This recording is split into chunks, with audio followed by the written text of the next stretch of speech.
চোখ খুললে আমাকেও দেখলে ভয় পাবি, যে তোর পেছনে আসছে তাকেও দেখলে ভয় পাবি। কে ডাকছে? কে যে ডাকছে তাও বলতে পারবে না, কিন্তু আওয়াজটা শুনতে পাচ্ছি। তখন উনি দেখতে পাচ্ছেন যে ঘিয়া পুকুরের ঠিক পশ্চিম পাড়ে 4-5টা ছোট ছোট বাচ্চা খেলা করছে। অনুভব করলেন যে ওনার পেছনে যেন কেউ হেঁটে আসছে। তখন 8:15 কি 8:20 বাজে। অবাক কাণ্ড, প্রত্যেকটা বাড়ি অন্ধকার। ঠিক ওই জায়গাটায় যখন এলাম, আবার চেন হলো। পূর্ব দিকে 500 মিটার গেলেই ওখানে বাচ্চাদের কবরস্থান ছিল। ভেতর থেকে একটা গোঙানির আওয়াজ আসছে, বললো চোখ বন্ধ করে বসে থাক। সতীশ মজুমদারকে পুরো গলা অবধি পুঁতে ফেলে দিয়েছে। এমন ভাবে পুঁতেছে, আশেপাশের যে মাটি কোনো খোদাই করা না, একটা মানুষকে কি করে এরকম ভাবে পুঁতে ফেলতে পারে?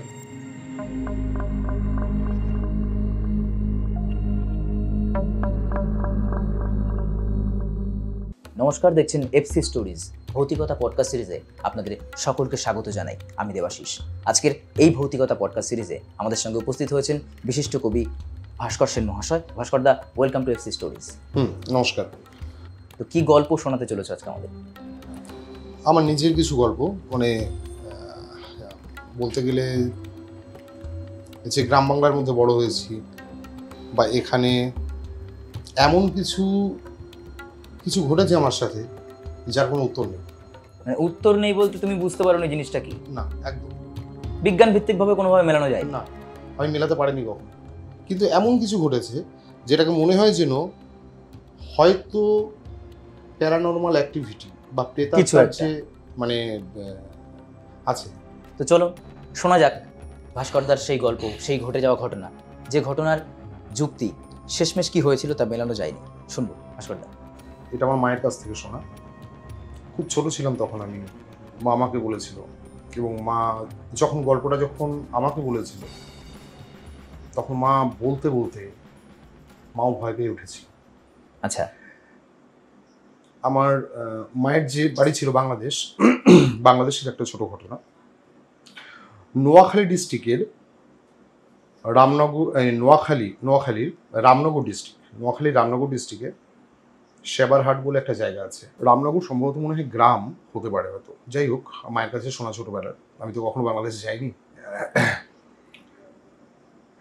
সেবারহাট যে বাজার, ওই বাজার মানে খুব ধুমধাম করে বাজার হতো। ওখানে প্রত্যেক শুক্রবার দিন ওখানে হাট বসতো। সব থেকে বড় ব্যাপার, সেবারহাটের একটা বাজারে একটা বটতলা আছে, যে বটতলায় চৈত্র সংক্রান্তির দিন কোথা থেকে জানি না প্রচুর পরিমাণে শকুন আসতো। আচ্ছা। ওই বট গাছটার উপরে বসতো এবং প্রত্যেকে যেরকম পারত সেরকম শকুনকে আহার করাতো, খাদ্য দিত, ওরা খেয়ে চলে যেত। ওই বছরে একবারই আসতো। আচ্ছা, চৈত্র সংক্রান্তির দিন, অন্য কোনো দিন আসতো না। যাই হোক, আমাদের গ্রাম বাংলায় যেমন দেখা যায় দোকানে হাল খাতা হয় অক্ষয় তৃতীয়া বা পয়লা বৈশাখ, সেরকম ওখানে একটা দোকান, কাপড়ের দোকান ছিল। কাপড়ের দোকানে এরকম হাল খাতা। আমার মায়ের মামা তখন ওই দোকানে চাকরি করতো। তখনকার দিন, আজকের কথা না, এটা 1950 আগের কথা বলছি, 1950 সালের আগের কথা বলছি। এখনো মানে এই গল্পটা বললে এখনো ভেতরে সে শিহরণটা কাজ করে। যে ভদ্রলোক, তার নাম হচ্ছে সতীশ মজুমদার। উনি ওই দোকানে, সেদিন হাল খাতা ছিল, ওই দোকানে উনি চাকরি করেন। সমস্ত কাজকর্ম কমপ্লিট করার পরে তখন বাজে রাত 12টা। ভেবে দেখো, আজকে আমাদের গ্রামে রাত 12টার সময়, তখন ইলেকট্রিসিটি ছিল না, তখন ছিল হ্যাজাক। হ্যাজাকের আলোয় হালখাতা কমপ্লিট করার পরে ঘুটঘুটে অন্ধকারময় রাস্তা, চারিদিকে ঝিঝি পোকার ডাক বা কুকুরের আওয়াজ বা শিয়ালের আওয়াজ, তখনকার মানে পরিবেশটা কেমন হয়, কেমন থমথমে হয়। তো উনি দোকান কমপ্লিট করে উনি যখন বাড়ি ফিরছেন, তখন প্রায় রাত 12টা বাজে। বাড়ি ফিরছেন বাংলাদেশে, মুসলিম, এখন তো মুসলিম কান্ট্রি হয়ে গেছে। যাই হোক, তখন ওই রাস্তা ধরে উনি যখন, মেঠো রাস্তা, দুপাশে ফাঁকা মাঠ, তার পাশে বেশ কিছুটা দূরে একটা দিঘি আছে, দিঘিটার নাম হচ্ছে তাল দিঘি। তখনকার বাংলাদেশের মানুষের কাছে মানে তাল দিঘি খুব ভয়ঙ্কর জায়গা। ইভেন আমি অনেক লেখকের লেখায় তাল দিঘির উল্লেখ পেয়েছি, এবং সেটা মানে ভূতের গল্পেই পেয়েছি। ঠিক ঠিক ঠিক, কারণ এই জিনিসটা বাংলাদেশের মধ্যেই সব থেকে বেশি ছিল। মানে ছোটবেলা থেকেই তো বড় হয়েছি বাংলাদেশি এই যে ভূতের গল্পগুলো শুনতে শুনতে, ঠাকুমা, ঠাকুরদা, দাদু, দিদা, মামা, মাসি, প্রত্যেকে, মা বাবা, সেরকম। তো ওই ভদ্রলোক যখন ফিরছেন, উনি লক্ষ্য করলেন বেশ কিছুটা সময় উনি বাজার থেকে প্রায় 15 মিনিট বাজার ছাড়িয়ে উনি হেঁটে চলে এসেছেন। উনি ওনার গ্রামে যাচ্ছেন, ওনার বাড়ির দিকে যাচ্ছেন। উনি হট করে উনি অনুভব করলেন যে ওনার পেছনে যেন কেউ হেঁটে আসছে, পেছনে। আচ্ছা। উনি হাঁটছেন, একটা ডিস্টেন্স রেখে হঠাৎ করে উনি দাঁড়িয়ে পেছন ফিরে তাকালেন। পেছন ফিরে তাকিয়ে দেখে যে একটা সাদা কাপড় পরা, ঘোমটা দেওয়া, যার মুখ দেখা যাচ্ছে না, এমন একজন মহিলা ওনার পেছনে হেঁটে আসছে। উনিও দাঁড়িয়ে যাচ্ছে, মহিলাও দাঁড়িয়ে যাচ্ছে, আবার উনি হাঁটছেন। এরকম একটা মুহূর্ত, যে মুহূর্তটায় আমরা বলে কি করতাম, হয়তো দৌড়ে পালাতাম। উনি হাঁটছেন, উনি ঈশ্বরের নাম জপ করতে করতে উনি হেঁটে হেঁটে আসছেন। উনি যেই গ্রামে ঢুকবেন, ওই মেঠো রাস্তা পার করে যখন গ্রামে ঢুকবেন, গ্রামের পাশে একটা মসজিদ ছিল। মসজিদের ভেতর থেকে একটা আওয়াজ, যে এই সতীশ মজুমদার, কোথায় যাচ্ছিস, ভেতরে আয়, তোর পেছনে শত্রু আছে, তোর পেছনে শত্রু আছে, যদি বাঁচতে চাস তাহলে মসজিদের ভেতরে চলে। কে ডাকছে জানে না, ভেতর থেকে যে ডাকছে, কে যে ডাকছে তাও বলতে পারবে না, কিন্তু আওয়াজটা শুনতে পাচ্ছে। পুরুষ কণ্ঠ না মহিলা কণ্ঠ? পুরুষ কণ্ঠ। আচ্ছা। মসজিদের সামনে যখন গেল, অটোমেটিক দরজা খুলে গেল, ভেতরে প্রবেশ করলো ঘুটঘুটে অন্ধকার। বলল, তোর ঠিক ডান দিক ঘেঁষে চলে গিয়ে 5 পা সামনে গিয়ে বসে পড়, 5 পা এগোবি, গুনে গুনে 5 পা এগিয়ে বসে পড়। যে সতীশ মজুমদার গিয়ে পুরো বসে পড়লো ওখানে। বললো, চোখ বন্ধ করে বসে থাক, চোখ খুললে আমাকেও দেখলে ভয় পাবি, যে তোর পেছনে আসছে তাকেও দেখলে ভয় পাবি। মৃত্যুকে যদি সামনে থেকে না দেখতে চাস, চোখ বন্ধ করে বসে থাক। তখন যে ভয়ের যে মুহূর্ত, আমার গায়ের রং খাড়া দিয়ে উঠছে, আমার গায়ের রং খাড়া দিয়ে উঠছে। ভয়ের যে মুহূর্তটা, উনি তখন ঠাকুরের নাম জপ করতে করতে উনি চোখ বন্ধ করে বসেছিলেন। কত সময় যে উনি চোখ বন্ধ করে বসে আছেন উনি নিজেও জানেন না। বহু সময় পর তখন বললো যে, সতীশ মজুমদার, এবার বাড়ি চলে যান, এবার সময় এসছে তো বাড়ি যাওয়ার। উনি তখন উঠে মসজিদ থেকে যখন বেরোলেন, তখন দেখে আকাশে গাছে পাখি ডাকছে, সবে ভোর হয়েছে। তার মানে 12টা থেকে প্রায় 4টে-5টা পর্যন্ত? 4টে-5টা পর্যন্ত। 12টা 15-20। 12টার সময় দোকান থেকে বেরিয়েছেন হয়তো 12:30 থেকে ভোর ওরকম 3:30 কি 4টে পর্যন্ত ওরকম বসেছি। তারপর উনি বাড়ি চলে আসেন। তো মাকে জিজ্ঞেস করেছিলাম যে, ঠিক আছে, এটা মানলাম যে পেছনে কেউ আসছে, কোনো প্রেতাত্মা হতে পারে, কিন্তু আমার প্রশ্ন মসজিদের ভেতর থেকে যে কে? হ্যাঁ। তখন মা বলল, এটা হচ্ছে জিন। মুসলিমরা মারা গেলে তো জিন হয়, আমাদের হিন্দুদের মধ্যে যেমন ভূত হয়, ওদের মধ্যে হচ্ছে জিন হয়। এবার জিনের মধ্যেও ভালো আছে, খারাপ জিন, ভালো জিন। আচ্ছা আচ্ছা আচ্ছা, এরকম আছে। তো ওনার লাইফটা হয়তো ওই জিন বাঁচিয়ে দিয়েছে সেদিন। সেই জিন হয়তো কোনো পবিত্র কোনো এন্টিটি হবে। একদম। এবং সেই গল্পটা সেই সতীশ মজুমদার আমার মাকে নিজে করেছিল। আমার মাও তখন ছোট।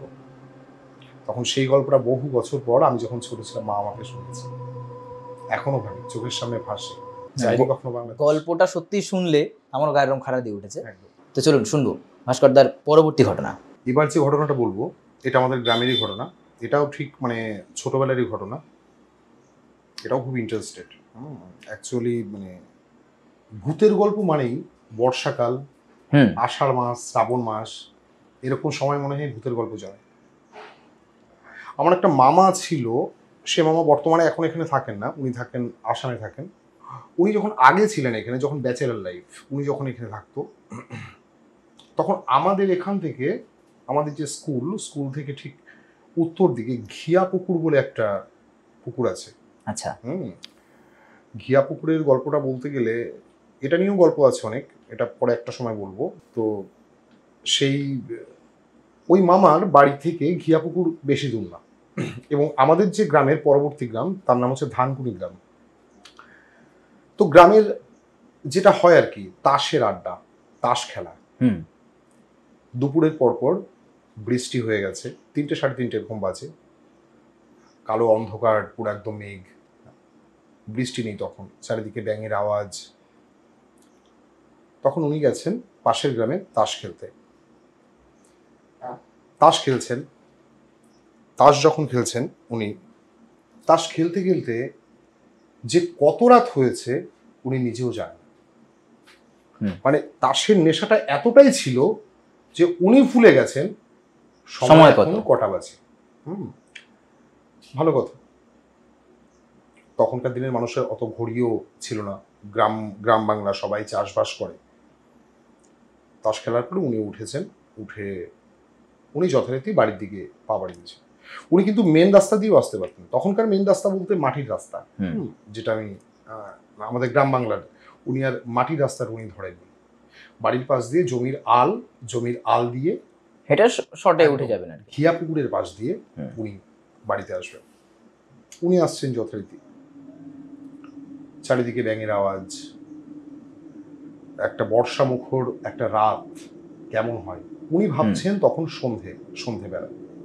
উনি যখন আল দিয়ে আস্তে আস্তে যখন ঘিয়াপুকুরের পূর্ব পাড়ে উনি যখন উঠেছেন, তখন উনি দেখতে পাচ্ছেন যে ঘিয়াপুকুরের ঠিক পশ্চিম পাড়ে 4-5টা ছোট ছোট বাচ্চা খেলা করছে।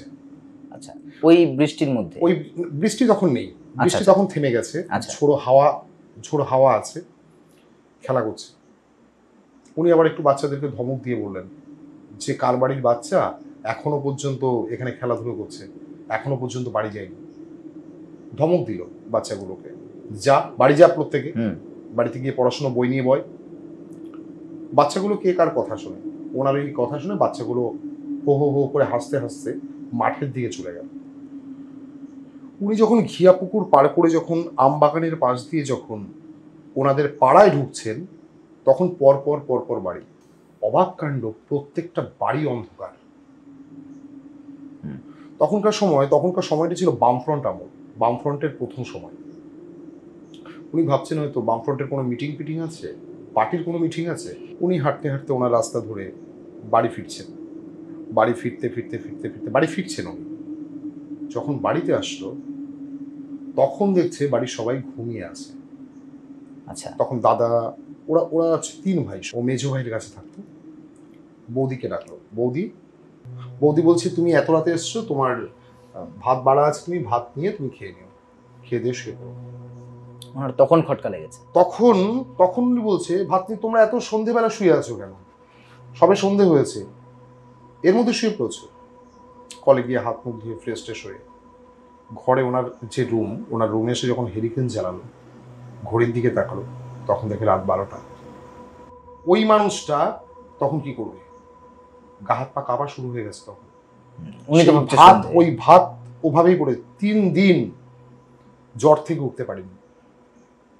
তাহলে আমি যে এলাম যে ঘিয়াপুকুরের পাড় দিয়ে 4-5টা যে ছোট ছোট বাচ্চা খেলছিল ওই রাত 12টার সময়। পরবর্তীকালে শোনা যায় অ্যাকচুয়ালি ঘিয়াপুকুরের পূর্ব দিকে 500 মিটার গেলেই ওখানে বাচ্চাদের কবরস্থান ছিল। আচ্ছা, ঠিক আছে, বাচ্চাদের কবরস্থান ছিল ওখানে। প্রচুর মানুষ বহুবার ওখানে অনেক বাচ্চা দেখেছে, ভয় পেয়েছে, কিন্তু কেউ নিজে চোখে না দেখে কেউ বিশ্বাস করে না। তো ওনার জীবনের এটা একদম বাস্তব অভিজ্ঞতা। কারণ রাত 12টার সময় 3-4টে ছোট ছোট বাচ্চা কখনো ঘিয়াপুকুরের পাড়ে খেলতে আসবে না। 3 দিন পরে যখন ওনার জ্বর সারলো, ওঝা এনেছিল ওনাকে সারিয়ে দেওয়ার পরে, তারপরে মাস 6 মতো এখানে ছিল, তারপরে এখান থেকে উনি চলে যান। আজ এত বছর পর উনি যখন আসেন, যখন দেখা হয়, তখন আমি বলি মামা ওই গল্পটার কথা মনে আছে? বলে মনে আছে, আজও বলতে পারিনি, হয়তো মৃত্যুর আগের দিন পর্যন্ত ভুলতে পারবো না। তো চলুন আবারও পরবর্তী ঘটনায় ফেরা যাক। এবারে যে গল্পটা বলছি, এটাও আমার মায়ের একটা গল্প, এটাও মায়ের মামা ঘটনা, সেই সতীশবাবুরই গল্প। আগেকার দিনের একটা, এখনো যেমন প্রত্যেকটা মানুষের কাছে যেমন শুনি, যাদের রাশি হালকা হয় তাদেরকে নাকি এই যে ভূত বা প্রেতাত্মা এরা তাদেরকে ভর করে বা যে প্যারানর্মাল এন্টিটি তারা নাকি দেখা দেয়, এটা আমিও শুনেছি। সেরকমই হয়তো। ওনাকে কেন জানি না, ওনার লাইফে 2-3টে এরকম ভূতের গল্প আছে, তার মধ্যে এটা আরেকটা। এরকমই শ্রাবণ মাস, আষাঢ় শ্রাবণ মাস বাংলাদেশে প্রচণ্ড পরিমাণে ঝড় বৃষ্টি এখনো হয়। হ্যাঁ, তখন তো আরও হতো। আর তখন বাংলাদেশে কি ছিল, যে বাংলাদেশের যে বাড়িগুলো ছিল সব 8 চালার বাড়ি, টিনের 8 চালার বাড়ি। প্রত্যেকে যারা শরিক ছিল বা আত্মীয় স্বজন তারা সব একটা জায়গার মধ্যে থাকতো। তো সেরকম সতীশ মজুমদারের সেদিন বন্ধু আসার কথা ছিল, ঢাকা থেকে বন্ধু আসার কথা ছিল। ঝড় জলের বৃষ্টি, বাড়িতে শুয়ে আছে, ঘুম আসছে না রাত্রে খাওয়া দাওয়ার পরে। এখনকার দিনে যেমন হয়, আমরা যেমন রাত 10টা 11টা খাওয়ারও ঠিক নেই, ডিনারটা আমরা কমপ্লিট করি। তখনকার দিনে কি হতো, 7:30 8টার মধ্যেই তখন ওই শুয়ে পড়তো, ঘুমিয়ে পড়েছে সবাই। রাত কটা বাজে কেউ জানে না। চারিদিকে ঝোড়ো হাওয়া, বৃষ্টির শব্দ, টিনের চাল, বৃষ্টির শব্দ, সবাই শুয়ে আছে। হঠাৎ সতীশ বলে ডেকে উঠেছে বাড়ির বাইরে থেকে। তো মায়ের মামা কি করেছে, আমার দাদু হয়, আমার দাদু মানে পুরোপুরি ঘুম নয়, আধো ঘুম, একদম ওই অবস্থায় ঘুম থেকে জেগে উঠেছে। কিরে বন্ধু এলি, এই বলে দরজাটা খুলে বাইরে বেরিয়ে গেছে। বাইরে বেরিয়ে যাওয়ার পরে দাদুর যে মা, উনি পাশের খাটে শুয়েছিল। বেশ কিছু সময় হয়ে গেছে সতীশের ঘরে আসে না। উনি হট করে তখন ঘুম থেকে জেগে উঠলো, সবাইকে ডাকলো, কিরে সতীশ গেল, বাইরে বেরিয়ে গেল, এখনো তো এলো না, অনেক সময় তো হয়ে গেল। তখন সবাই লণ্ঠন জ্বালিয়ে বেরিয়ে গেল সতীশকে খুঁজতে। গেছে, ভালো কথা, সবাই খুঁজতে গেছে, কোথাও সতীশকে পাচ্ছে না। চারিদিকে বর্ষার জল, ব্যাঙের ডাক, হ্যাঁ, পাট ক্ষেত, তার মাঝখান দিয়ে রাস্তা, সবাই খুঁজে। এমন সময় কোনো একটা বাড়িতে নারায়ণ পুজো হয়েছিল সেই দিনই। তো পুরোহিত শালগ্রাম শিলা নিয়ে, তখনকার দিনে কি হতো, তখনকার দিনে তো এতটা মানে ওই টর্চ লাইট ফাইটের এত ব্যবহার ছিল না। তখন পুরোহিতরা কোনো বাড়িতে যদি নারায়ণ পূজা শেষ হতো, যখন ফিরতো ঘন্টা বাজিয়ে ফিরতো। আচ্ছা, রাস্তায় যদি সাপ বা অন্য কোনো কিছু থাকলেও আওয়াজ শুনে যাতে সরে যায়, তখন ছিল না। আর অন্ধকারের মধ্যে তখনকার মানুষ দেখতে পেত, অন্ধকারের মধ্যেও একটা চোখ সওয়া হয়ে গেলে কিছুটা দেখা যায়। অন্ধকারে অমাবস্যা রাতে আমরা যদি এখনো যদি রাস্তায় হাঁটি, একটা রাস্তাটা কিন্তু এখনো দেখা যায়, আচ্ছা হলেও এই যে রাস্তাটা, এটা দেখা যায়। তখনকার দিনে মানুষের চোখের পাওয়ারটা আরো বেশি ছিল। শালগ্রাম শিলা নিয়ে উনি ওই ঘন্টা বাজিয়ে তখন আসছে রাস্তা দিয়ে। হঠাৎ করে ওই পুরোহিত শুনে কার মানে যেন গোঙানির আওয়াজ, হ্যাঁ, কেউ একজন গোঙাচ্ছে, হ্যাঁ গোঙাচ্ছে, মানে এমন একটা আওয়াজ যে কোনো মানুষের মৃত্যু পথযাত্রী কোনো মানুষের শ্বাস কোনো রকম ভাবে আটকে দিয়েছে বা সে বাঁচার চেষ্টা করছে। আচ্ছা, ঠিক আছে, এরকম। তখন এদিকে কি হয়েছে, এদিকে সবাই মিলে কিন্তু লোক বেরিয়ে গেছে খুঁজতে। হট করে পাশের বাড়ির একজন, তারা 3-4 জন মিলে যারা লণ্ঠন নিয়ে আসছিল, বলে যে কাকে খুঁজছো? বলে সতীশকে খুঁজছিলাম আমরা। বলে দেখো তো ওই পাট ক্ষেতের ভেতর থেকে একটা গোঙানির আওয়াজ আসছে প্রচন্ড পরিমাণে। কি বলবো তোমাকে, যখন আমি গল্পটা শুনি, সবাই মিলে যখন পাট ক্ষেতের ভেতরে গেছে, ভেতরে যেয়ে দেখে সতীশ মজুমদারকে পুরো গলা অবধি পুঁতে ফেলে দিয়েছে। এমন ভাবে পুঁতেছে, আশেপাশের যে মাটি কোনো খোদাই করা না, একটা মানুষকে কি করে এরকম ভাবে পুঁতে ফেলতে পারে? মানে মাটি আশেপাশে খোঁড়া নেই না। সেই রাত্রে বেলা শাপল দিয়ে কোদাল দিয়ে আস্তে আস্তে মাটি সরিয়ে সরিয়ে সরিয়ে সরিয়ে সেই মানুষটাকে তুলতে তুলতে রাত 3টে 3:30 বেজে গেছে। ওনার কিন্তু কোনো সেন্স নেই। ওনাকে ওই অবস্থায়, সেই কাদা মাখা অবস্থায় ওনাকে ধরে নিয়ে তখন বাড়ি চলে গেল। বাড়িতে আসার পরে ওঝাকে ডাকলো, ওঝাকে নিয়ে এলো। ওঝাকে ডেকে যখন সেবা শুশ্রূষা যখন করলো, করার পরে ওনার যখন জ্ঞান ফিরল, উনি বলছে, আপনারা সবাই এখানে কেন, আমার কি হয়েছে? জানি না। তখন বললো, তুমি তো সেই কালকে রাত্রেবেলা ঘর থেকে বেরিয়ে গিয়েছিলে। বলে আমি তো বেরিয়ে গিয়েছি আমার বন্ধু পেছন পেছন, তারপরে যে আমার কি হয়েছে আমি নিজেও বলতে পারবো না। ওটুকু ওনার ব্ল্যাঙ্ক। একদম, উনি নিজেও বলতে পারেন। আপনিও যদি আমাদের এই ভৌতিকতা পডকাস্ট সিরিজে আসতে চান, অবশ্যই আমাদের সঙ্গে যোগাযোগ করুন স্ক্রিনে দেওয়া নাম্বারে অথবা আমাদের ডেসক্রিপশন বক্সে দেওয়া কন্ট্যাক্ট সেকশনে। আপনারা যোগাযোগ করুন, আমাদের টিম আপনার কাছে পৌঁছে যাবে ভার্চুয়ালি। তো চলুন শুনবো পরবর্তী ঘটনা। এবার যে গল্পটা বলবো, আমি তখন সম্ভবত ক্লাস 8 কি 9-এ পড়ি। আমাদের যে গ্রাম, এখান থেকে বেশ কিছুটা দূরে যে চাঁদপাড়া স্টেশন, চাঁদপাড়া থেকে তখন আমাদের যে বন্ধু বান্ধব ছিল, আমরা সবাই মিলে আড্ডা মারতাম। বিকেলের দিকে সন্ধ্যের মধ্যে ফিরে আসতাম। তখনের যে গ্রামের রাস্তা, এখন চারদিকে যেমন পাকা রাস্তা বা চারিদিকে আলো, সেরকম তেমন কোনো কিছুই ছিল না। তখন ইটের রাস্তা ছিল পুরো, আর লাইট তো তেমন করে ছিল। আজ থেকে প্রায় 35 বছর আগের কথা বলছি, এরকম। আমি ঠিক এরকম শ্রাবণ মাস, তখনকার দিনে এত পরিমাণে লোডশেডিং হতো, মানে রাস্তা অন্তত অন্ধকার থাকতো। আমরা তো ছোটবেলায় লোডশেডিং এর অপেক্ষা বসে থাকতাম কখন লোডশেডিং হবে, পড়াটা বন্ধ হয়ে যাবে। একদম একদম একদম একদম ঠিক তেমনই। এরকম একদিন সাইকেল নিয়ে আমি আসছি চাঁদপাড়া স্টেশন থেকে। আমি যখন বাড়িতে ফিরছি সন্ধ্যের পর,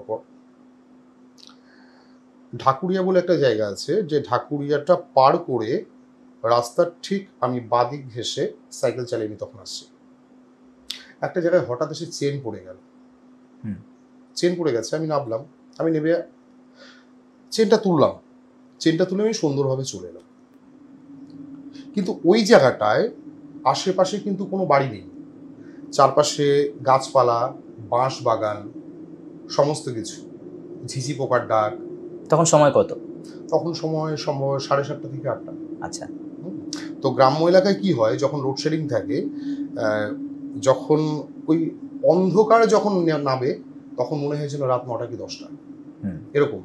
আশেপাশে যেহেতু কোনো বাড়ি নেই, কোনো আলো নেই, চলে এলাম বাড়িতে। এটা মনের মধ্যে রাত্রেবেলা হতেই পারে, কোনো ব্যাপার না। দ্বিতীয় দিনের ঘটনা ঠিক এরকম, ঠিক ওরকম। আমরা স্কুল থেকে আসার পরে, তারপরে প্রাইভেট টিউশন কমপ্লিট করে সন্ধ্যাবেলা যেতাম, সন্ধ্যাবেলা বন্ধুরা মিলে আড্ডা মারতাম, তারপরে চলে আসতাম বাড়িতে পড়াশোনা করতাম। দ্বিতীয় দিন যখন আসছি, ঠিক ওই জায়গাটায় আবার চেন পড়ল। 1 ফুট আগেও না, 1 ফুট পেছনেও না, পার্টিকুলার ওই জায়গাটা, একদম ওই জায়গাটায় চেন পড়ল। হতেই পারে দ্বিতীয় দিন, হতেই পারে, কোনো ব্যাপার না। আবার চেন তুললাম, আবার চেন তুলে আমি বাড়ি চলে এলাম। এবার তৃতীয় দিনের ঘটনা বলছি।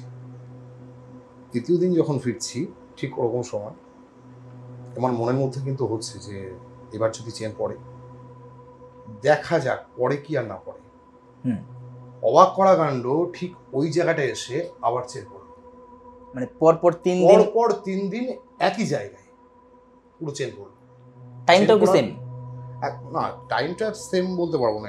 এটা হয়তো 1-1.5 ঘন্টা এদিক ওদিক হতে পারে। আচ্ছা। কিন্তু আমি যে ওই রাস্তায় ফিরছি, ঠিক ওই পার্টিকুলার ওই জায়গাটায় আমার চেনটা পড়েছে। পড়ার পরে আমার গাটা একটু ভার ভার মতো হয়ে গেল। চারিদিক শুনশান, অন্ধকার, ঝিঝি পোকার ডাক, শুধু জোনাকি পোকা ঘুরে বেড়াচ্ছে। এরকম একটা সিচুয়েশনে বাইরে ঝোড়ো হাওয়া, ওর মধ্যে দাঁড়িয়ে ভয়ে ভয়ে চেনটাকে তুললাম। তোলার পরে গান করতে করতে চলে এলাম বাড়িতে। বাড়িতে এসে পড়াশোনা করলাম, রাত্রেবেলা খাওয়া দাওয়া করে ঘুমালাম। কিন্তু মাথার ভিতর থেকে মানে 3 দিনের যে ওই একই জায়গায় যে চেনটা বলে, এটা আমার মাথা থেকে আমি ভুলতে পারছি। ঠিক আছে, চললো। এবার চতুর্থ দিন, সেদিন আমি কিন্তু 100%, মানে কি বলবো তোমাকে, আজকে দেখি চেনটা পড়ে কিনা। আমি স্টেশন থেকে ফিরছি, তখন 8:15 কি 8:20 বাজে। স্টেশন থেকে যখন ফিরছি, ঠিক ওই জায়গাটায় যখন এলাম, আবার চেন পড়ল। যেই চেন পড়েছে, আমি আর সাইকেল নিয়ে ওইখানে চেনের জন্য দাঁড়িয়ে থাকলাম না, সাইকেল নিয়ে আমি দৌড়ে চলে গেছি। দৌড়ে চলে গিয়ে তারপরে চেনটা তুলে তারপরে বাড়ি। তারপর থেকে কখনো ওই রাস্তায় যেতাম না, অন্য রাস্তা দিয়ে ঘুরে আসতাম। তো যখন প্রতিদিন চেন পড়তো, তুমি সেই সময় সেই মুহূর্তে একা থাকতে? গ্রাম্য রাস্তা, লোকজন কম ছিল তখনকার দিনে, আজ থেকে 30-35 বছর আগের কথা বলছি। বাবা, বিশাল ব্যাপার। শুনলেন আপনারা ভাস্করদার মুখে এই গল্প। ভাস্করদা অর্থাৎ কবি ভাস্কর সেন, বিশিষ্ট কবি। তো ওনার মুখে বেশ কয়েকটা গল্প আমরা শুনলাম। তো আপনার কাছেও যদি এরকম কোনো গল্প থেকে থাকে, যে গল্প আপনি আমাদেরকে শোনাতে চান, আমাদের এই এফসি স্টোরিজের প্ল্যাটফর্মে এসে গোটা বাংলার মানুষের কাছে পৌঁছে দিতে চান আপনার জীবনের ঘটে যাওয়া ঘটনাগুলো, তাহলে অবশ্যই আমাদের স্ক্রিনে দেওয়া নাম্বারে যোগাযোগ করতে পারেন, অথবা যোগাযোগ করতে পারেন আমাদের ডেসক্রিপশন বক্সে দেওয়া কন্ট্যাক্ট সেকশন থেকে। আমাদের টিম আপনার কাছে পৌঁছে যাবে ভার্চুয়ালি।